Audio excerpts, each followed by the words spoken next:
with OCRV in Anaheim. If you own a Class C motorhome that's a few years old, everybody's got this fear. They all like to collect water up in the front. So this is one of them.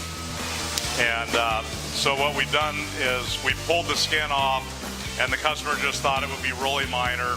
Well, unfortunately, it was soaked completely all the way through.